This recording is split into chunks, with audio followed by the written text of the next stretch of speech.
نستعينه ونستغفره ونعوذ بالله من شرور أنفسنا ومن سيئات أعمالنا من يهده الله فلا مضل له ومن يضلله فلا هادي له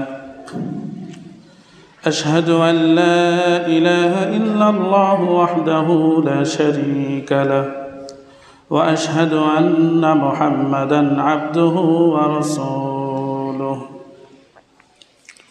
أما بعد فإن خير الحديث كتاب الله وخير الهدي هدي محمد صلى الله عليه وسلم وشر الأمور محدثاتها وكل محدثة بدعة وكل بدعة ضلالة وكل ضلالة في النار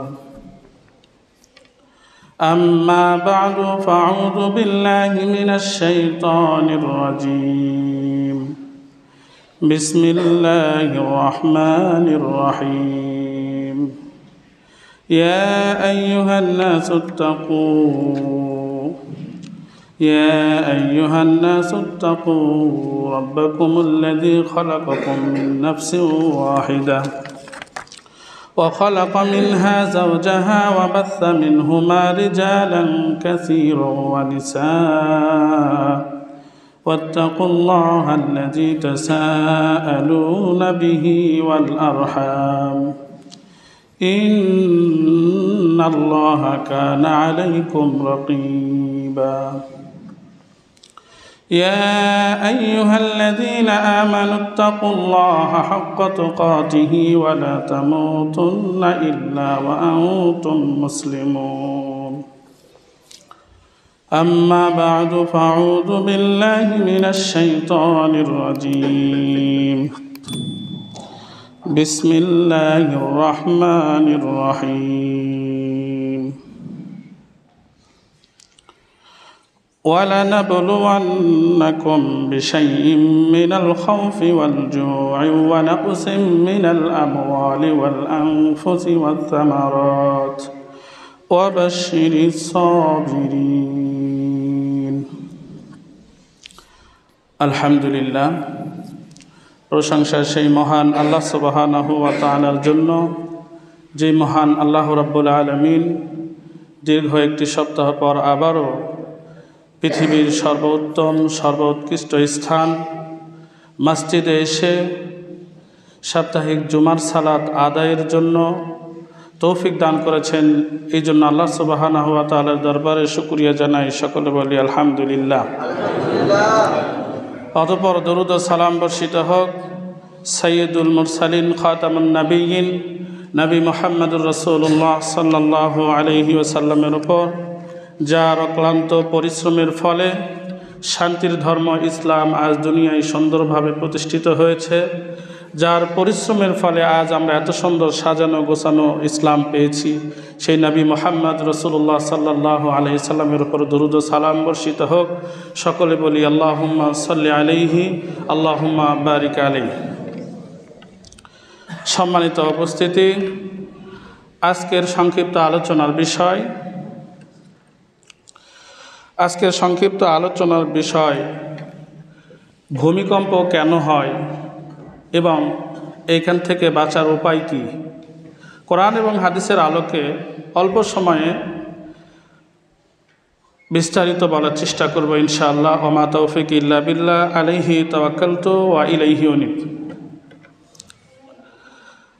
প্রিয় উপস্থিতি, আল্লাহ সুবহানাহু ওয়া তাআলা মানব জাতিকে সৃষ্টি করেছেন তার ইবাদতের জন্য, দাসত্বের জন্য, গোলামি করার জন্য। এই জন্য আল্লাহ সুবহানাহু ওয়া তাআলা বলছেন ওমা খালাকতুল জিন্না ওয়াল ইনসা ইল্লা লিয়াবুদুন, আমি মানুষ জাতি এবং জিন জাতিকে আমার ইবাদতের জন্য সৃষ্টি করেছি, অর্থাৎ আমার তাওহীদ প্রতিষ্ঠা করার জন্য সৃষ্টি করেছি। দুনিয়াতে আমি তাদেরকে প্রতিনিধি করেছি, তারা আমার দাসত্ব করবে, তারা আমার ইবাদত করবে, আমার গোলামি করবে।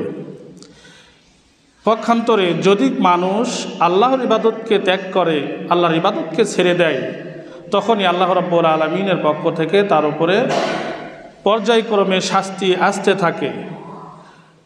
ধরুন আপনি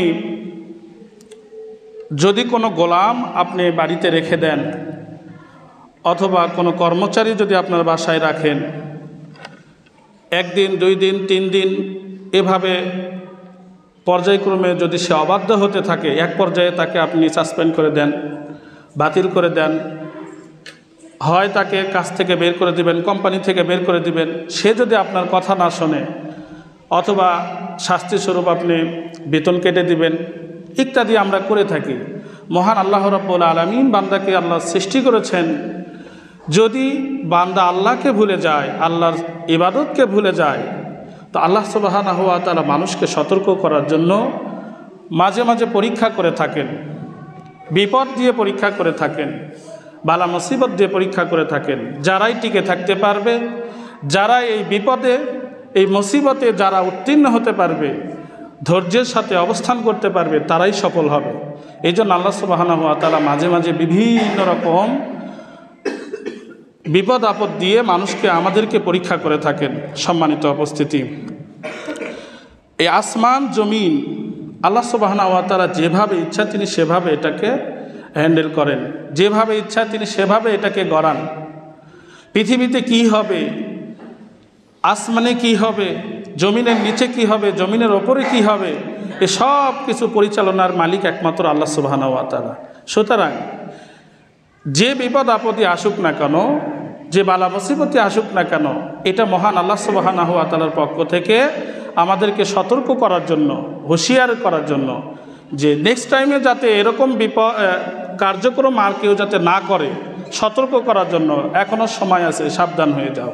সম্মানিত উপস্থিতি, মানুষ ইবাদত করবে আল্লাহ সুবহানাহু ওয়া তাআলার, ইবাদত করবে আল্লাহ সুবহানাহু ওয়া তাআলার। ইবাদত করতে গিয়ে যদি মানুষ পিছিয়ে পড়ে, ইবাদত করতে গিয়ে যদি মানুষ আল্লাহকে ভুলে যায়, তখন আল্লাহ তাআলা তাকে তার পক্ষ থেকে বিভিন্ন রকম নিদর্শন দিয়ে তাদেরকে সতর্ক করেন যে এখনও সময় আছে, তোমার হায়াত আমি 50 বছর লিখে রেখেছি, 60 বছর দিয়েছি, এখনও তোমার হাতে সময় আছে, তুমি এখনও সাবধান হয়ে যাও, সতর্ক হও।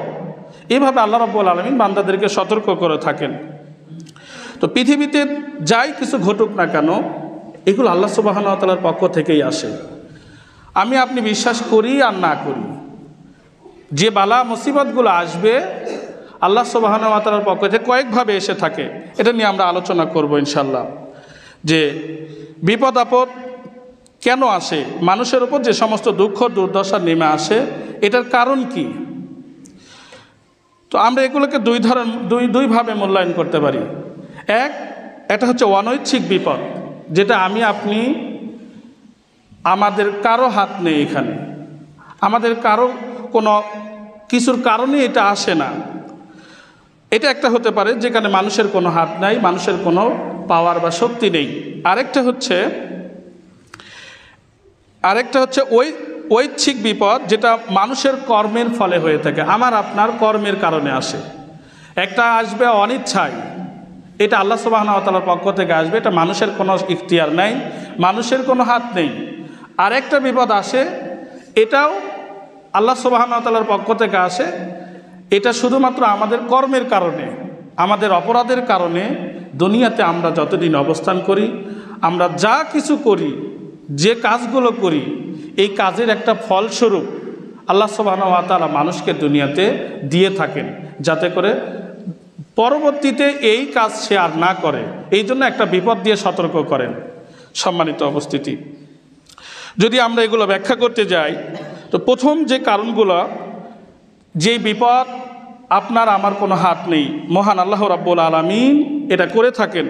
যে কথা আল্লাহ সুবহানাহু ওয়া তাআলা সূরা বাকারার 155 নম্বর আয়াতে বলেছেন, ওয়ালা নাবলুওয়ান্নাকুম বিশাইয়্যিম মিনাল খাউফি ওয়াল জু'i ওয়া নাকসিম মিনাল আমওয়াল, আমি অবশ্যই তোমাদেরকে পরীক্ষা করব, আমি তোমাদেরকে পরীক্ষা করব এমন কিছু জিনিস দিয়ে যার মধ্যে রয়েছে ভয় ভীতি দিয়ে আমি তোমাদেরকে পরীক্ষা করব। তোমার ঈমান ঠিক আছে কি না, তুমি এখনও আমার ওপর অটল আছো কি না, এগুলো দিয়ে আমি পরীক্ষা করব। এরপরে আসবে ওয়াল জু'i, ক্ষুধা দিয়ে, আপনার ফসল জমিতে ফসল হবে না, অভাব অনটন বেড়ে যাবে, একদিন 2 দিন না খেয়ে থাকবেন, তো এই যে এই বিষয়গুলো আল্লাহ রাব্বুল আলামিন আমাদের উপর আল্লাহ চাপিয়ে দেন কেন? যে আমরা যাতে বুঝি আল্লাহ সুবহানাহু ওয়া তাআলার ইবাদত যদি আমরা না করি, আল্লাহ তাআলার ইবাদত যদি আমরা না করি, তাকে যদি সন্তুষ্ট না করি, তাহলে আমাদের ফসল জমিতে ক্ষেত খামারে কোনো কিছু হবে না। এইগুলো দিয়ে আল্লাহ সুবহানাহু ওয়া তাআলা পরীক্ষা করেন। ওয়ানাকসিম মিনাল আমওয়াল, এরপরে পরীক্ষা করেন সম্পদের ঘাটতি দিয়ে। অর্থ সম্পদ লোকসান হবে, ক্ষতি হবে, আপনার ব্যবসা বাণিজ্য ডাউন হয়ে যাবে, হঠাৎ করে আপনার সব কিছু শেষ হয়ে যাবে। তো এইগুলো হচ্ছে আল্লাহ তাআলার পক্ষ থেকে পরীক্ষা। ওয়াল আনফুস, এরপরে জানমাল যেগুলো আছে, জান দিয়ে আপনার পরিবারের, আপনার ফ্যামিলিতে হঠাৎ করে আল্লাহ রাব্বুল আলামিন কাউকে নিয়ে চলে যাবেন, কাউকে মৃত্যু দিয়ে দিবেন। এটা দিয়ে একটা পরীক্ষা। আপনার সন্তান 10 বছর সন্তান হয় না, সন্তান হওয়ার পরে 1 মাস পরে মারা গেছে, এটা একটা পরীক্ষা আল্লাহ রাব্বুল আলামিনের। তো এটা হচ্ছে মানুষের প্রাণ দিয়ে আল্লাহ তাআলা মানুষকে পরীক্ষা করবেন। ওয়াসামারাত, এবার শস্য ক্ষেত দিয়ে, যে কথা একটু আগে বলছিলাম, আপনার মাঠে ফসল হবে না, শস্য ক্ষেত আগের বার যেমন হয়েছে এবার আর তেমন হবে না, কম হবে, অথবা এমনও হতে পারে যে আপনার হয়ই নাই। তো এইগুলো দিয়ে আল্লাহ রাব্বুল আলামিন পরীক্ষা। বাশির সাবিরিন, আল্লাহ বলছেন এই সমস্ত কাজে যারা ধৈর্য ধারণ করবে তুমি তাদেরকে সুসংবাদ দাও, তাদেরকে সুসংবাদ দাও। তাদের জন্য আল্লাহ রাব্বুল আলামিন পরকালে পুরস্কার রেখেছেন, সুসংবাদ দাও তাদের। সম্মানিত উপস্থিতি, তাহলে আমরা এখানে বুঝলাম যে আল্লাহ সুবহানাহু ওয়া তাআলার পক্ষ থেকে যে সমস্ত বিপদ আপদ আসে, এটাতে আমাদেরকে অবশ্যই কী করতে হবে? ধৈর্য ধারণ করতে হবে। যারাই ধৈর্য ধারণ করতে পারবে তারাই সফল হবে, তারা দুনিয়া এবং পরকালে দুই কালেই তারা লাভবান হবে। সম্মানিত উপস্থিতি, তো আমাদের আলোচনার বিষয় ভূমিকম্প কেন হয়, এটা কেন আসতেছে বারবার। গত সপ্তাহে আমরা দেখেছি পুরো বাংলাদেশ, এমনকি বাংলাদেশের বাহিরেও হয়েছে, যেটা উৎপত্তি হয়েছে নরসিংদী থেকে, একই দিনে কয়েকবার হয়েছে। তারপরে গতকালকেও হয়েছে বিভিন্ন জায়গায়। তো এগুলো কেন আসতেছে? এগুলো আমাদের কর্মের ফল, আমাদের কর্মের ফল। এগুলা যুগ যুগ ধরে এভাবে আল্লাহ রাব্বুল আলামিন জাতিকে সংশোধন করতে, পূর্ববর্তী জাতিদেরকে আল্লাহ তাআলা এই সমস্ত আযাব দিয়ে ধ্বংস করে দিয়েছেন। এগুলো আসবে আমাদের আলোচনা ইনশাআল্লাহ। তো আমাদের মূল আলোচনায় যে সূরাটা আসবে সেটা হচ্ছে সূরাতুল জিলজাল। সূরা জিলজালের ওপর সংক্ষিপ্ত আমরা আলোচনা করব ইনশাআল্লাহ। সম্মানিত উপস্থিতি, খুব শীঘ্রই সেই দিন আসবে যেই দিন মানুষ ভয়ে আতঙ্কিত হয়ে উঠবে, পুরো জমিন কেঁপে উঠবে। ভূমিকম্প ঘন ঘন হওয়া এটা কিয়ামতের আলামত। আমরা জানি কিয়ামতের আগে বেশি বেশি ভূমিকম্প হবে, তার মানে খুব অল্প সময় রয়েছে কিয়ামতের। আর রাসূলুল্লাহ সাল্লাল্লাহু আলাইহি সাল্লাম 1450 বছর আগেই বলে দিয়ে গেছেন, আমি আর কিয়ামত পাশাপাশি, খুব বেশি ডিফারেন্স নেই। ওই সময় থেকে এ পর্যন্ত 1450 বছর চলে গেছে, তাহলে আর কতদিন থাকতে পারে? বেশি দিন নাই। আমাদেরকে সতর্ক হতে হবে। কিয়ামতের দিন আপনি আল্লাহ রাব্বুল আলামিনের কাছে যখন উপস্থিত হব, হিসাব যখন হবে, তখন আমাদের হিসাব কি হবে? ওই দিন আফসোস করবে, কদ্দামতু লি হায়াতি। ওই দিন আফসোস করে বলবে, আফসোস যদি আমি এই জীবনের জন্য, এই জীবন মানে পরকালীন জীবনের কথা বলা হয়েছে, পরকালে আফসোস করে বলবে এই জীবনের জন্য যদি আমি কিছু পাঠাইতাম কতই না ভালো হতো আমার জন্য, কতই না উপকার হতো। এই আয়াতের ব্যাখ্যায় শেখ সালেহ আল উসাইমিন রাহিমাহুল্লাহ বলেছেন, মানুষকে দুইভাবে চিন্তা করতে হবে। পৃথিবীতে আল্লাহ রাব্বুল আলামিন যাদেরকে জান দিয়েছে তাদের প্রস্তুতির জন্য দুইভাবে চিন্তা করা উচিত।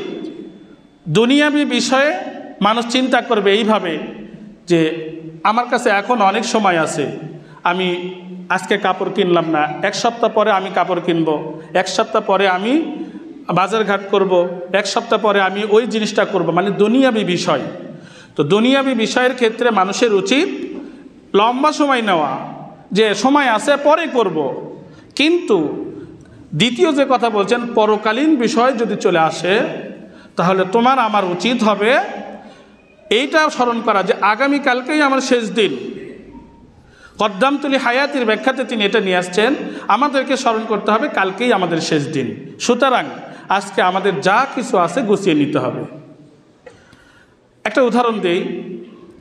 ধরেন আপনি বাজারে গিয়েছেন, বাজারে যাওয়ার পরে বাজার থেকে ব্যাগ নিয়ে গেছেন, আবার বাজার ঘুরে বাড়িতে ব্যাগ নিয়ে চলে আসছেন।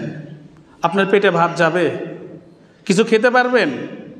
তার মানে খাওয়ার জন্য ব্যাগে করে কিছু নিয়ে আসতে হবে। তো আল্লাহ সুবহানাহু ওয়া তাআলা কিয়ামতের দিন জাহান্নামের ওপর যে ব্রিজটা থাকবে সেটার নাম আমরা সবাই জানি। যে সিরাতটা থাকবে, যে রাস্তাটা থাকবে, যে ব্রিজটা থাকবে, এই ব্রিজটা তো অতিক্রম করতে হবে। এই ব্রিজের ওপর মানুষের হিসাব নেওয়া হবে, ব্রিজের ওপর মানুষকে আটকিয়ে দেওয়া হবে, মাঝপথে হঠাৎ করে তাদেরকে আটকিয়ে দেওয়া হবে, হিসাব নিকাশ হবে। হঠাৎ করে মাঝখানে আটকে দিয়ে বলা হবে অমুক ব্যক্তি তোমার কাছ থেকে এই জিনিসটা পায়, পরিশোধ করে ব্রিজ পার হও। তখন উপায়, কোনো রাস্তা থাকবে না। এই জন্য ব্রিজে ওঠার আগে আল্লাহ তাআলা কী করেছেন? ব্রিজে ওঠা মানে ব্রিজের ওপর আমাদের জান্নাত, আর ব্রিজের এরপর হচ্ছে আমরা। তো ব্রিজে ওঠার আগে আল্লাহ তাআলা মাঝখানে কিছু সময় দিয়েছেন দুনিয়াতে। আল্লাহ সুবহানাহু ওয়া তাআলা কিছু সময় দিয়ে বলছেন যাও, ওই ব্রিজটা পার হতে হলে এই জায়গায় তুমি বেঁধে যাবে, এখানে কিছু দিতে হবে। তার আগে ব্যাগ নিয়ে দুনিয়াতে যাও, দুনিয়া থেকে কিছু জিনিস ব্যাগে করে নিয়ে এসো। তো এখন দুনিয়াতে আমরা 50 বছর নিয়ে আসছি, কেউ 60 বছর, কেউ 100 বছর। এই সময়ের মধ্যে যদি আমরা ব্যাগে কিছু না নিয়ে যেতে পারি তাহলে বলেন ব্রিজ পার হওয়া সম্ভব? আপনি খালি ব্যাগ নিয়ে দুনিয়া থেকে বিদায় নিলেন, ব্রিজের ওপর যাওয়ার পরে যদি আপনাকে আটকে দেয় তাহলে ব্যাগ থেকে কী বের করে দিবেন আপনি? ওই ব্যক্তি এসে বলবে যে সে আমার টাকা মেরে খেয়েছে, সে আমাকে আঘাত করেছে, কষ্ট দিয়েছে, আমি এর বিচার চাই। তো এটার পরিশোধ করার জন্য তো কিছু থাকতে হবে। তো যদি নাই থাকে তাহলে আপনি কী দিয়ে পার হবেন?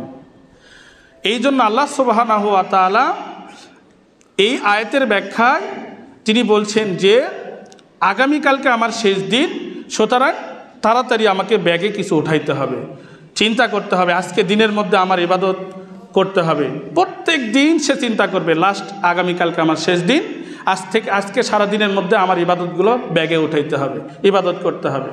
তার মানে দুনিয়াবি বিষয়ে আপনার চিন্তা চেতনা হবে লম্বা সময় নিয়ে, দুনিয়াবি বিষয়ে চিন্তা ভাবনা হবে একটা লম্বা সময় আছে, আগামী 1 সপ্তাহ পরে এই কাজটা করব, এটা হলো দুনিয়ার চিন্তা। কিন্তু যখন আপনি পরকালীন বিষয় চিন্তা করবেন তখন আপনার উচিত যে লাস্ট কালকেই শেষ দিন আমার, সুতরাং আমার কাপড় চোপড় আজকে ব্যাগে উঠাইতে হবে। আপনি দেখেন এই যে ঢাকা শহরে আমরা আসি, দেশের বাড়িতে যখন আমরা চলে যাই ব্যাগের ভিতরে একদিন আগে থেকে যা কিছু আছে সব গুছিয়ে নিই, তাই না? তারপরে পরের দিন আমরা গাড়ি ধরে চলে যাই। তো দুনিয়াতে সামান্য বাসায় যাবেন এতটুকুর জন্য যদি একদিন আগে আপনার এত প্রস্তুতি হয়, তাহলে পরকালের জন্য আপনার প্রস্তুতি নেওয়ার প্রয়োজন আছে না? ওইখানে তো সময় লিমিট নাই। দুনিয়াতে 100 বছর, 500, 1000, 5000 বছরের সময় দেওয়া আছে, তারপর দুনিয়া ধ্বংস হয়ে যাবে। কিন্তু পরকালীন সময় তো এটা আনলিমিটেড সময়, ওখানে কোনো নির্দিষ্ট সীমারেখা নাই। কতদিন থাকবে, সীমা কোথায়, এটা আল্লাহ তাআলাই ভালো জানেন। সম্মানিত উপস্থিতি, এই জন্য আমাদেরকে সতর্ক হতে হবে। এই জন্য মাঝে মাঝে আল্লাহ রাব্বুল আলামিন বিপদ আপদ মানুষকে দিয়ে পরীক্ষা করেন যে যাতে করে বান্দা সতর্ক হয়। সুতরাং এই বিপদ আপদে আমাদেরকে সতর্ক হতে হবে। সম্মানিত উপস্থিতি, এই জন্য আমাদের চিন্তা ভাবনা করা উচিত, আমাদের সব সময় নেক আমলকে অগ্রাধিকার দিতে হবে, প্রাধান্য দিতে হবে। মনে করতে হবে আমার শেষ দিন আজ থেকে আমি আর কোনো পাপ করব না, আমল আজ থেকে আমার শুরু হবে।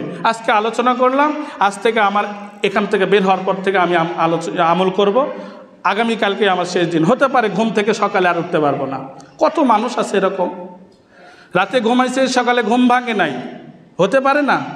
তাহলে আমরা যে ঘুমাইতে গেলাম, কি নিয়ে গেলাম ঘুমাইতে, কি আমল করলাম সারা দিনে, রাত্রে যদি ঘুম না ভাঙে তখন কি হবে আমাদের?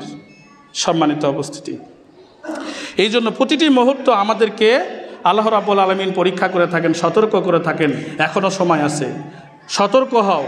জহরের সালাত পড়ি নাই, আসরের সময় হয়ে গেছে, আসরের সালাত পড়ি নাই, মাগরিবের সময় হয়ে গেছে। আল্লাহ সুযোগ দিচ্ছেন বান্দাদেরকে, কিন্তু যেদিন ধরবেন একেবারে ধরে ফেলবেন। পূর্ববর্তী জাতিদের আল্লাহ তাআলা শাস্তি দিতেন কিভাবে? যখন তারা বিপদে পড়তো আল্লাহ সুবহানাহু ওয়া তাআলা তাদেরকে অনেক কিছু দিতেন। আগের জাতিকে যা দেওয়া হয়েছে আমাদেরকে এতটা দেওয়া হয় নাই। ধন সম্পদ অর্থ শক্তি সব দিক থেকে তারা আগে ছিল, অনেক কিছু দেওয়া হয়েছে, তাদের তুলনায় আমরা কিছুই নাই, অধিক দুর্বল আমরা। তো তাদেরকে তারা যখন বিপদে পড়তো আল্লাহ তাআলা তাদেরকে দিতেন, পর্যাপ্ত পরিমাণে দিতেন, চাইতো সাথে সাথে আল্লাহ দিয়ে দিতেন।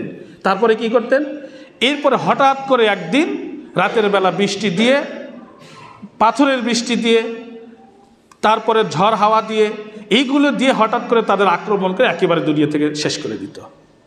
আল্লাহ তাআলার শাস্তি বলে আসবে না, হঠাৎ করেই আসবে। হঠাৎ করে রাতে ঘুমায় গেছেন, সকালে উঠে দেখবেন পুরো গ্রাম একেবারে ভূমিধসে একবারে শেষ হয়ে গেছে। এগুলো আল্লাহ তাআলার শাস্তি, কাউকে বলে আল্লাহ শাস্তি দেবে না। আল্লাহ তাআলা শাস্তি দেন। আপনি ইতিহাস পড়ুন, পূর্ববর্তী নবী রাসূলদের ইতিহাস পড়ুন, তাদের আগের যুগে মানুষদেরকে কিভাবে শাস্তি দেওয়া হতো। হঠাৎ করেই তাদের উপর শাস্তি আসতো, হঠাৎ করে তাদের উপর বৃষ্টি আসতো। নূহ আলাইহিস সালামের জাতিকে ধ্বংস করা হলো, কিভাবে ধ্বংস হলো, ওপর থেকে বৃষ্টি, নিচ থেকে বৃষ্টি, হঠাৎ করে এক রাতের মধ্যে সব শেষ। শুআয়ব আলাইহিস সালামের জাতি ধ্বংস হলো। সম্মানিত উপস্থিতি, এই জন্য আমাদেরকে অবশ্যই আমাদের চিন্তা চেতনা সব সময় মনে রাখতে হবে যে আমরা আমাদের লাস্ট সময় শেষ, আমরা অবশ্যই আমাদের ইবাদতের দিকে মনোযোগ দিব। সম্মানিত উপস্থিতি, আল্লাহ সুবহানাহু ওয়া তাআলা বলছেন সূরা জিলজাল, ইজা জুলজিলাতিল আরদু জিলজালাহা, যখন পৃথিবী তার কম্পনে প্রচণ্ড কম্পিত হবে, পৃথিবী যখন প্রচণ্ড কম্পিত হবে তখন কি হবে মানুষের। এরপরে ওয়া আখরাজাতিল আরদু আসকালাহা, পৃথিবী সব কিছু ভিতর থেকে বের করে দিবে। পৃথিবীর ভিতরে যা আছে, জমিনের ভিতরে যা আছে সব কিছু উন্মুক্ত করে দিবে, বের করে দিবে। নিচে আর কিছু থাকবে না, জমিন সব বের করে নিয়ে আসবে। ওয়াকাল আল ইনসানু মা লাহা, মানুষ সেদিন ভয়ে আতঙ্কিত হয়ে বলবে জমিনের আবার কি হলো, এর আগে তো কখনো এরকম করে নাই, আগে তো এমন আচরণ আমাদের সাথে দেখায় নাই, তাহলে হঠাৎ করে আজকে জমিনের কি হলো যে ভিতরের জিনিসগুলো বের করে ফেলে দিচ্ছে। ইয়াউমা ইযিন তুহাদ্দিসু আখবারাহা, সেই দিন পৃথিবী নিজের খবর বলে দিবে। পৃথিবীতে কি কি ঘটছে, পৃথিবীতে কি কি হয়েছে সব কিছু পৃথিবী বলে দিবে আল্লাহর কাছে। যা কিছু ঘটছে সব বলে দিবে, কোনো কিছু বাদ রাখবে না। বিআন্না রাব্বাকা আওহা লাহা, কারণ তোমার প্রতিপালক তখন পৃথিবীকে নির্দেশ দিবেন, বলো তোমার এই জায়গাতে আমি এত কোটি মানুষ পাঠিয়েছি, এত কিছু দিয়েছি, তারা কি কি কাজ করেছে, কি কর্ম করেছে, কোথায় কি করেছে সব আজকে তুমি বলবে, পৃথিবী সব কিছু বলে দিবে। সম্মানিত উপস্থিতি, তাহলে এই কম্পন পৃথিবী এটা স্বাভাবিক কম্পন নয়। ভূমিকম্প যেটা সূরা জিলজালে যেটা বলা হয়েছে এটা হচ্ছে কিয়ামতের আগে ঘটবে, বিশাল একটা। তার আগে যেগুলো ঘটতেছে এগুলো হচ্ছে আলামত, এগুলো সতর্ক করার জন্য। খুব শীঘ্রই কিয়ামত চলে আসবে, কিয়ামত হবে, সুতরাং এখনও সময় আছে, সতর্ক হয়ে যাও। পশ্চিম দিকে সূর্য উঠে গেলে আর কোনো উপায় নেই, তওবার দরজা বন্ধ হয়ে যাবে। সতর্ক করতেছেন আল্লাহ তাআলা ছোট ছোট ভূমিকম্প দিয়ে যে সাবধান হও, এখনও সময় আছে। সম্মানিত উপস্থিতি, এই জন্য কিয়ামতের দিন পৃথিবী সব কিছু যখন বের করে দিবে, কবরে যা কিছু আছে সব কিছু ওপরে উঠিয়ে নিয়ে আসবে, কেউ লুকাইতে পারবে না এখান থেকে। এই জমিনে যারা অবস্থান করবে, জমিনে যারা থাকবে, কারো ক্ষমতা নেই জমিনের বাহিরে যে কোথাও লুকাবে। পৃথিবীতে যারাই অবস্থান করবে এর বাহিরে কোথাও যেতে পারবে না। সম্মানিত উপস্থিতি, এই দিন যারা পৃথিবীতে পাপ কাজ করেছে, গোপনে পাপ কাজ করেছে, লুকিয়ে অন্যায় করেছে, এইটাও পৃথিবী সেদিন বলে দিবে, সব কিছু উন্মুক্ত করে দিবে। কবরের ভিতরে কি আছে, মাটির ভিতরে কোথায় গুপ্তধন আছে, কোথায় কি আছে সব রেকর্ড করে রাখছে। আপনি কি মনে করছেন আমি একটা কাজ করলাম কেউ দেখলো না? পৃথিবী এটাকে রেকর্ড করে রেখেছে, জমিন এটাকে রেকর্ড করে রেখেছে। সম্মানিত উপস্থিতি, মানুষ সেই দিন আফসোস করে বলতে থাকবে আর চিৎকার করতে থাকবে, কিন্তু করার কোনো উপায় থাকবে না, কোনো পথ খুঁজে পাবে না সেই দিন। পৃথিবীতে যত বিজ্ঞান, যত প্রযুক্তি, যত কিছু সৃষ্টি করুক না কেন, এক সময় এটা ডিলিট হয়ে যাবে, নষ্ট হয়ে যাবে। ধারণ ক্ষমতা, একটা মেমোরিতে যে ধারণ ক্ষমতা আছে, এক সময় মেমোরিটা ক্রাশ হয়ে যাবে, শেষ হয়ে যাবে, নষ্ট হয়ে যায় অটোমেটিক। তাহলে আপনার সব তথ্য শেষ হয়। কিন্তু পৃথিবী এমন একটা ডিভাইস, এখানে যে যাই করুক, যেই দিন পৃথিবী সৃষ্টি হয়েছে সেই দিন থেকে কিয়ামত পর্যন্ত, ধ্বংস হওয়া পর্যন্ত যা হবে সব রেকর্ড করে রাখবে। এখান থেকে বাঁচার কোনো উপায় সেদিন থাকবে না, এবং পৃথিবী আপনার আমার বিরুদ্ধে সেই দিন সাক্ষী দিবে। সম্মানিত উপস্থিতি, এই জন্য মানুষ ভুলে যেতে পারে, কিন্তু দুনিয়া কখনো ভুলে যাবে না আপনাকে। মানুষ ভুলে যেতে পারে, এই জমিন আপনাকে ভুলে যাবে না। যেই জমিনের ওপর দাঁড়িয়ে আপনি অন্যায় করেছেন, যেই জমিনের ওপর দাঁড়িয়ে আপনি অন্যের সম্পদ মেরে নিয়েছেন, যেই জমিনের উপর দাঁড়িয়ে আপনি কি অত্যাচার করেছেন, জুলুম করেছেন, এই জমিনই আপনার সাক্ষী দিবে, অন্য কাউ সাক্ষী প্রয়োজন হবে না। কিয়ামতের দিন আল্লাহ তাআলা আপনাকে আমাকে ডেকে বলবে না যে এ কি এই কাজ করেছিল, সাক্ষী দাও, এটা বলার সুযোগই নাই, কারণ সব রেকর্ড আছে। জমিনই বলবে। আজকে যারা কথা বলতে পারে না, কিয়ামতের দিন তারাই কথা বলবে। আমার আপনার হাত সাক্ষী দিবে, হাতের মুখ খুলে দেওয়া হবে, আমার আপনার জবান বন্ধ করে দেওয়া হবে, হাত পায়ের মুখ খুলে দেওয়া হবে, যাতে মুখ কোনো উত্তর দিতে না পারে। সব বলে দিবে, আমার এই হাত আমাকে দিয়ে সে অন্যায় করিয়েছে, আমাকে দিয়ে সেই অন্যের জিনিস আত্মসাৎ করিয়েছে, সাক্ষী দিবে। তো যারা সাক্ষী দিতে পারে না তারাই কিয়ামতের দিন সাক্ষী দিবে। সম্মানিত উপস্থিতি, এই জন্য আমাদের চিন্তাভাবনা পরিবর্তন করা উচিত। পৃথিবী আল্লাহ রাব্বুল আলামিন যে ভূমিকম্প দিয়ে, যে বিপদ আপদ দিয়ে আমাদেরকে সতর্ক করতেছেন, এটা আমাদের জন্য ভালো। এটা আমাদের সতর্ক হওয়া উচিত। আমাদের ঈমান যাদের দুর্বল, ঈমানকে মজবুত করার সময় এসে গেছে। সম্মানিত উপস্থিতি, এই জন্য আমাদেরকে একটু সজাগ হতে হবে। আবু সাঈদ খুদরি রাদিয়াল্লাহু আনহু থেকে বর্ণিত, তিনি বলেন, মা ইউসিবুল মুসলিমু মিন নাসাবিন ওয়ালা ওয়াসাবিন ওয়ালা হাম্মিন ওয়ালা হুজনিন ওয়ালা আজান ওয়ালা গাম্মান হাত্তা শাওকাতি ইউশাকুহা ইল্লা কাফফারাল্লাহু বিহা মিন খাতায়াহু। আবু সাঈদ খুদরি রাদিয়াল্লাহু আনহু থেকে বর্ণিত, তিনি বলছেন, রাসূলুল্লাহ সাল্লাল্লাহু আলাইহি সাল্লাম বলেছেন, মুসলিম ব্যক্তির উপর যে কষ্ট, যে রোগ, যে উৎকণ্ঠা, যে আপনার হতাশা, দুশ্চিন্তা, পেরেশানি, এই সব কিছু কী হবে, এগুলো এমনি এমনি আল্লাহ রাব্বুল আলামিন দেন না। এগুলো কি মানুষের দেহে কাটার মতো ফোটে। একটা মানুষ, সাধারণ একটা মানুষ, হঠাৎ করে যদি তার বিপদ চলে আসে, এতটা কষ্ট হয় যে, যেমন রাস্তা দিয়ে হাঁটলে, খালি পায়ে যদি হাঁটে, কাটা ফুটলে, কাটা বিঁধলে যেভাবে কষ্ট পাওয়া যায়, তার থেকে বেশি কষ্ট পায় মানুষ। হতাশা হয়ে যায়, সব কিছু যেন এলোমেলো হয়ে যায়। সম্মানিত উপস্থিতি, ইল্লা কাফফারাল্লাহু বিহা মিন খাতায়াহু। আল্লাহ তাআলা বলছেন, এই বিপদ আপদ দিয়ে মানুষের গুনাহগুলো আল্লাহ তাআলা ক্ষমা করে দেন। আল্লাহু আকবার। মানুষের গুনাহ আল্লাহ তাআলা ক্ষমা করে দেন বিপদ দিয়ে। আপনি হঠাৎ অসুস্থ হয়ে পড়েছেন, এটা আপনার জন্য ভালো, আপনার সময় আছে, আপনি ভালো হয়ে যান। এই অসুস্থতার মাধ্যমে আপনার গুনাহগুলো আল্লাহ ক্ষমা করে দিচ্ছেন। এই বিপদের মাধ্যমে আপনার উপর থেকে আল্লাহ বিপদ, অন্যান্য যে সমস্ত বালা মুসিবত আছে, এগুলো উঠিয়ে নিচ্ছেন। সম্মানিত উপস্থিতি, এই জন্য আমাদের কি করা উচিত? আমাদের সর্ব অবস্থায় আমাদের ঈমানকে মজবুত করা উচিত। আমাদের ঈমানি দায়িত্ব এটা, যে আজকে যদি মারা যাই, তাহলে কালকে আমি আল্লাহ রাব্বুল আলামিনের কাছে কি জবাব দেব? সেদিন আফসোস করা ছাড়া আমাদের আর কোনো রাস্তা থাকবে না, আফসোস করা ছাড়া কোনো বিষয়ই থাকবে না। সম্মানিত উপস্থিতি, দ্বিতীয় হচ্ছে বিপদ আপদ, যেটা মানুষের হাতের অর্জন এবং কর্মের ফল। এটা মানুষ নিজে কামাই করে নিয়ে আসে। আমার আপনার দুনিয়াতে যখন পাপ কাজ বেড়ে যায়, অশ্লীলতা যখন বেড়ে যায়, মানুষের অত্যাচার, জুলুম, অবিচার যখন দুনিয়াতে বেড়ে যায়, জমিনের ওপর যেমন এই সমস্ত কাজ ঘটতে থাকে, তখন আল্লাহ তাআলা ভূমিকম্প দেন। ভূমিকম্প হওয়ার অনেকগুলো কারণ আছে, লম্বা একটা হাদিস, যে হাদিসের মধ্যে অনেকগুলো কারণ আল্লাহ রাব্বুল আলামিন উল্লেখ করেছেন। রাসূল সাল্লাল্লাহু আলাইহি ওয়াসাল্লাম বলছেন, যে হাদিসটা আমি উল্লেখ করি, যে এই হাদিসের মধ্যে আবু হুরায়রা রাদিয়াল্লাহু আনহু বর্ণিত, তিনি বলছেন, রাসূলুল্লাহ সাল্লাল্লাহু আলাইহি ওয়াসাল্লাম বলছেন, মানুষের মাঝে যে সমস্ত অপরাধ ঘটে, এই অপরাধগুলোর কারণে আল্লাহ রাব্বুল আলামিন ভূমিকম্প দিয়ে থাকেন। তো ওই অপরাধগুলো কি কি? এক নম্বর, মানুষ যখন গনিমতের মাল, যুদ্ধ সম্পদ, এগুলো যখন ব্যক্তিগত সম্পদে পরিণত করে। যদিও আমাদের এখন হয়তো যুদ্ধের সেরকমই নেই, এটা রাসূল সাল্লাল্লাহু আলাইহি ওয়াসাল্লামের যুগে ছিল। পরেরটাতে আছে আমানতের মাল, মানুষ লুটের মাল হিসেবে গ্রহণ করে নেয়।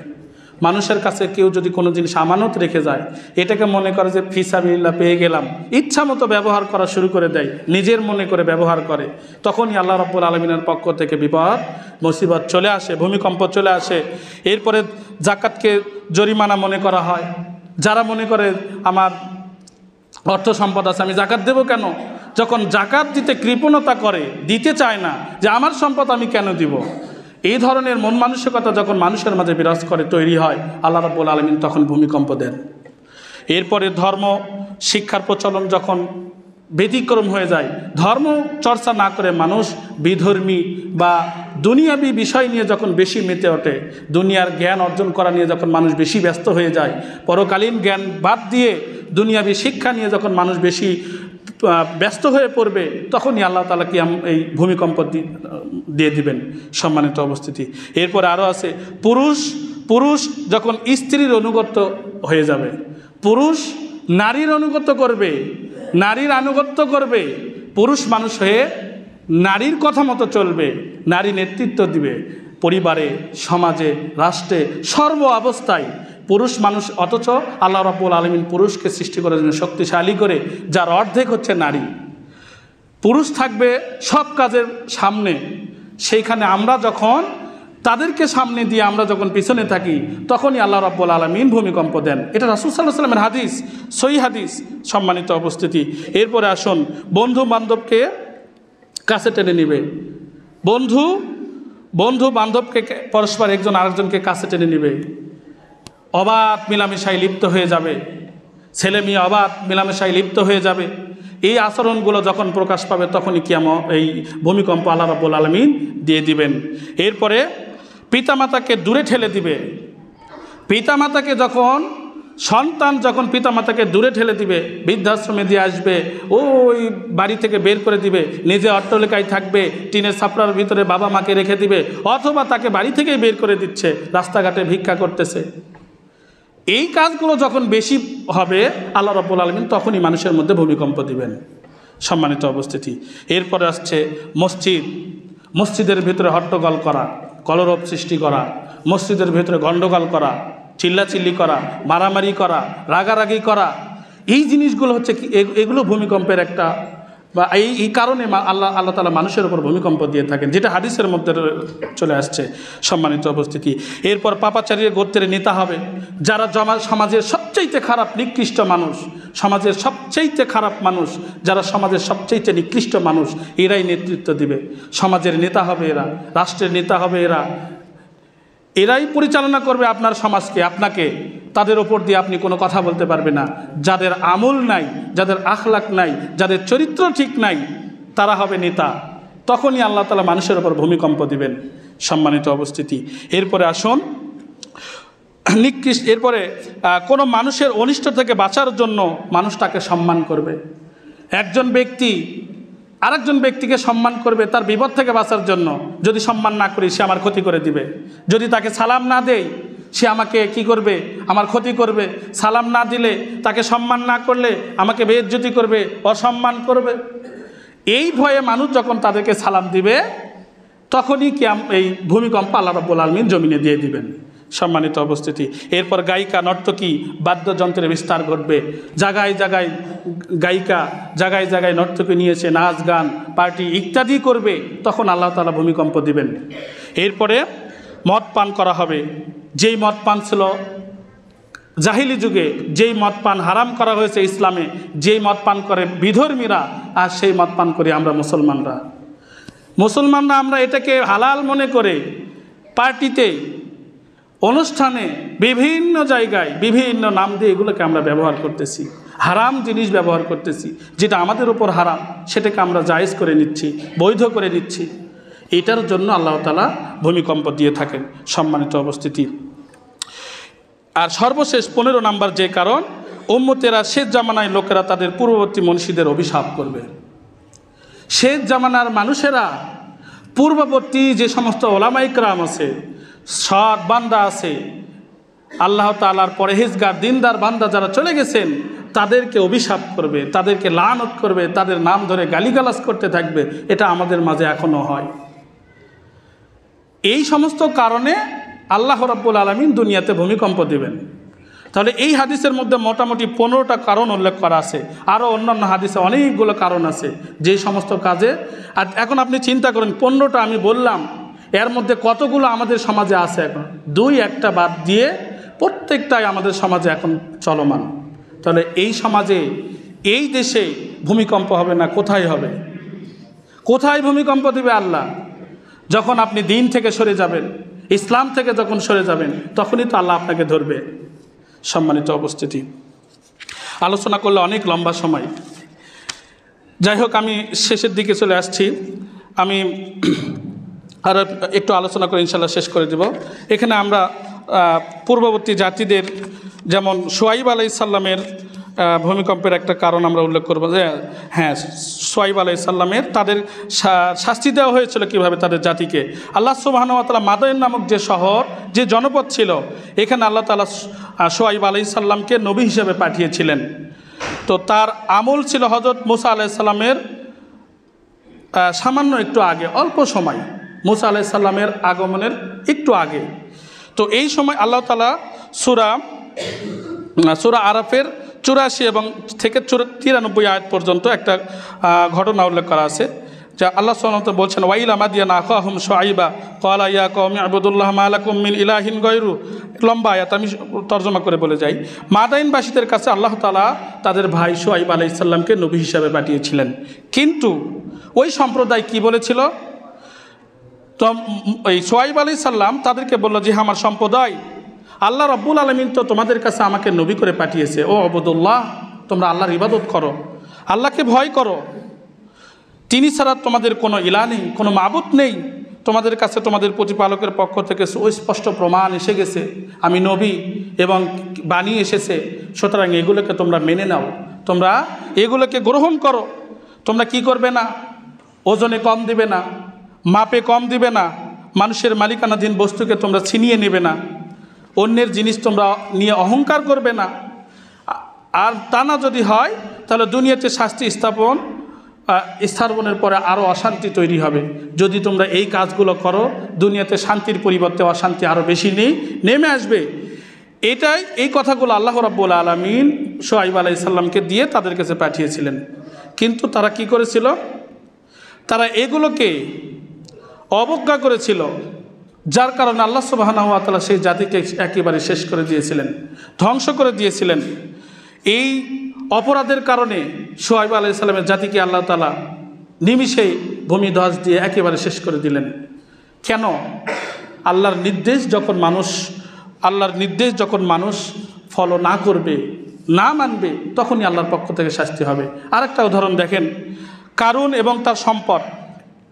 কারুনের সম্পদ অনেক ছিল, পৃথিবীতে এত সম্পদ কারো ছিল না। আল্লাহ তাআলা তাকে এত সম্পদ দিয়েছিল, সেই সম্পদগুলো কি হলো? এইগুলো ভূমিধ্বস দিয়ে একেবারে জমিনে মিশিয়ে দিয়েছেন অহংকারের কারণে, তাকাব্বুরের কারণে। সম্মানিত উপস্থিতি, তো ধন সম্পদ অর্থ এগুলো কিছুই থাকবে না যদি আপনার ঈমান যদি ঠিক না থাকে, ঈমান যদি মজবুত না হয়। এই টাকা পয়সা কোনো কাজে আসবে না, কোনো উপকার করতে পারবে না, বিন্দু মাত্র উপকার করতে পারবে না। আজকে মারা গেলে একটু পরে আপনাকে কবরের মধ্যে মাটি দিয়ে 2 পা দিয়ে ঘুরিয়ে ছুঁয়ে আসবে, মাটির নিচে দিয়ে আসবে। একদিন 2 দিন কান্না করে আর কোনো দিন খোঁজ নেবে না, শেষ। দুনিয়া থেকে আপনার নাম মুছে যাবে। কবরে না দিতে আপনার নাম দুনিয়া থেকে মানুষ ভুলে যায়। আপনি খেয়াল করেন, মানুষ যখন মারা যায়, মারা যাওয়ার সাথে সাথে তার নাম ধরে আর কেউ ডাকে না। সবাই কি বলে? আত্মীয় স্বজন, বাবা, ছেলে মেয়ে সবাই বলে, কি বলে? লাশটা ওপরে আর রাখো না, নামটা মুছে গেছে। মারা যাওয়ার সাথে সাথে মানুষের মুখ থেকে নামটা উঠে গেছে, সবাই বলে লাশ ওপরে আর রাখো না। কেউ কি বলে আব্দুর রহিমকে আর রাখো না ওপরে? কেউ বলে না। তার মানে আপনার নাম মুছে যাওয়া শুরু হয়ে গেছে। যখনই যান ভিতর থেকে বের হয়ে গেছে, তখনই আপনার নামটাও মুছে যাওয়া শুরু হলো। লাশ ওপরে রাখা যাবে না, লাশ তাড়াতাড়ি কবর দাও। এরপরে 2 দিন 3 দিন 4 দিন হয়তো মনে করবে, তারপরে শেষ, আর কোনো দিন মনেই করবে না। ওই কষ্ট আপনার ভিতর থেকে বের হয়ে যাবে। তাহলে এত অহংকার কিসের? এত বাহাদুরি কিসের? কিসের নেতা, কিসের বড় প্রভাবশালী, আর কিসের টাকা পয়সা? কিচ্ছু থাকবে না। মূল জিনিসটা হলো ঈমান। আসল হচ্ছে আমল। যার আমল নাই, যার ঈমান নাই, তার কিচ্ছু নাই। এই জন্য আল্লাহ বলছেন যে তোমরা আল্লাহকে ভয় করো। যদি আল্লাহকে ভয় করতে পারো, তাহলে আল্লাহ তোমাদের উপযুক্ত সম্মান দিবেন। যদি আল্লাহকে ভয় করতে পারো, আল্লাহ তাআলা তার প্রতিদান পুরস্কার তোমাকে জান্নাত দিয়ে দিবেন। এর বিকল্প কোনো কিছু নেই। আল্লাহর ভয় ছাড়া পৃথিবীর কোনো কিছু অর্জন করা সম্ভব নয়। সুতরাং আমরা অবশ্যই সতর্ক হব। এই যে সমস্ত বিপদ আপদ আমাদের ওপর আসতেছে, এগুলো থেকে আমাদেরকে অবশ্যই সতর্ক থাকতে হবে।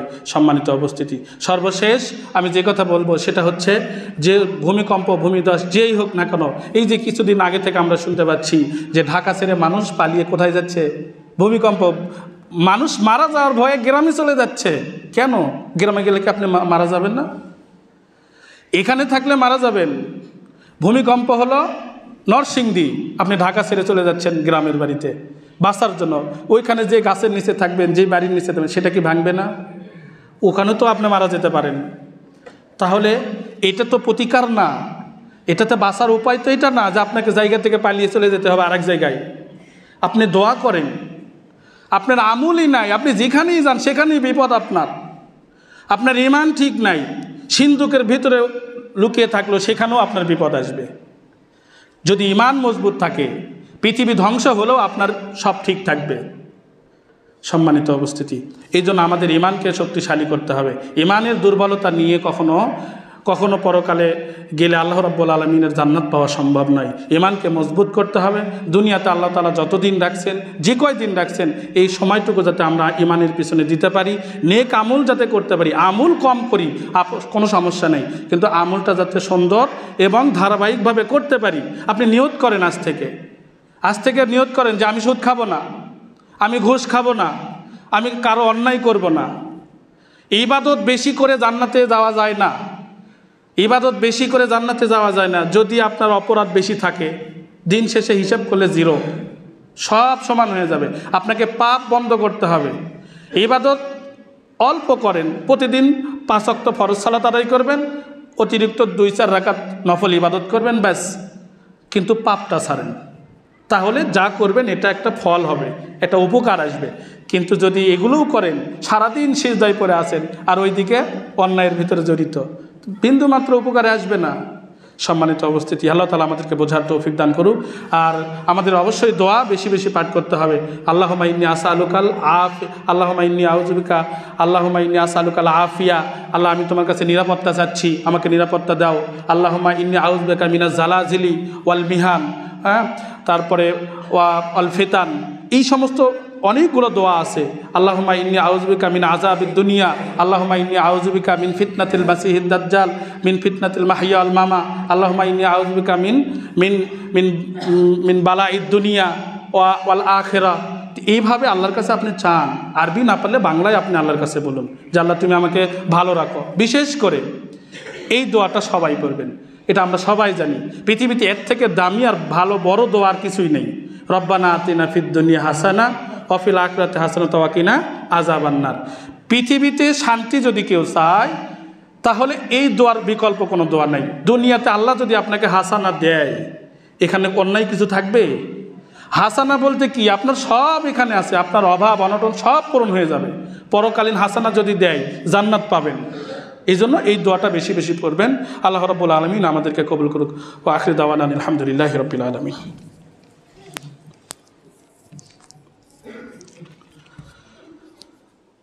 আলহামদুলিল্লাহ ওয়াহদা ওয়াসসালাতু ওয়াসসালামু আলা রাসূলিল্লাহি মান লা নাবিয়্যা বা'দা, আম্মা বা'দ। ফাআউযু বিল্লাহি মিনাশ শাইতানির রাজীম।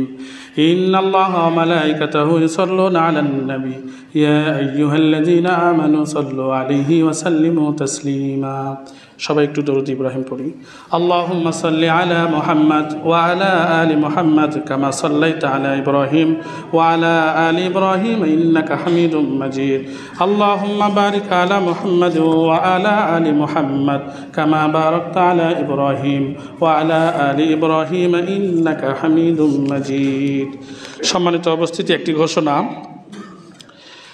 মনসুরবাগ মিফতাহুল উলুম মাদ্রাসা ও এতিমখানা শিমুলিয়া নাল্লাপোল্লা, আগামীকাল 29 তারিখ শনিবার ওখানে ওয়াজ মাহফিল আছে, যেখানে প্রধান আলোচক হিসেবে থাকবেন আমাদের সবার সুপরিচিত শেখ আব্দুর রাজ্জাক বিন ইউসুফ হাফিজাহুল্লাহ। তো চেষ্টা করবেন সবাই সেখানে উপস্থিত হওয়ার, দিনের যে বিষয়গুলো ওখান থেকে জানবেন শিখবেন, সে অনুপাতে যাতে আমল আল্লাহ রাব্বুল আলামিন করার তৌফিক দান করেন। এবং আরও আল্লাহ সুবহানাহু ওয়া তাআলার কাছে দোয়া করি, আজকে যে আলোচনা আমরা করলাম যে বিষয়গুলো নিয়ে আলোচনা করেছি, আল্লাহ সুবহানাহু ওয়া তাআলা আমি সহ সবাইকে যেন এই আলোচনার প্রতি আমল করা তৌফিক দান করে, আল্লাহুম্মা আমিন। আর আলোচনার ভিতরে যদি কোনো ভুল ত্রুটি করে থাকি, কোনো মিস্টেক হয়ে থাকে, আল্লাহ রাব্বুল আলামিনের কাছে ক্ষমা চাই। আল্লাহ সুবহানাহু ওয়া তাআলা যেন আমাকে ভুল ত্রুটি ক্ষমা করে আরও দাওয়াতি কাজে মানুষের মাঝে ছড়িয়ে দেওয়ার তৌফিক দান করুক, আল্লাহুম্মা আমিন। রব্বানা আতিনা ফিদ দুনিয়া হাসানা ওয়া ফিল আখিরাতি হাসানাতাও ওয়া কিনা আযাবান নার। রব্বানা আতিনা ফিদ দুনিয়া হাসানা ওয়া ফিল আখিরাতি হাসানাতাও ওয়া কিনা আযাবান নার। রব্বানা যালামনা আনফুসানা ওয়া ইন লাম তাগফির লানা ওয়া তারহামনা লানাকুনান্না মিনাল খাসিরিন। রব্বানা লা তাজআলনা ফিতনাতাল লিল কওমিদ যালিমিন। রব্বানা আফরিগ আলাইনা সাবরান ওয়া তাওয়াফানা মুসলিমিন। ইবাদাল্লাহ রাহিমাকুমুল্লাহ, ইন্নাল্লাহা ইয়া'মুরু বিল আদলি ওয়াল ইহসান ওয়া ইতা'i যিল কুরবা ওয়া ইয়ানহা আনিল ফাহশাই ওয়াল মুনকার والبغي يعظكم لعلكم تذكرون فاذكروني أذكركم واشكروا لي ولا تكفرون سبحانك اللهم وبحمدك أشهد أن لا إله إلا أنت أستغفرك وأتوب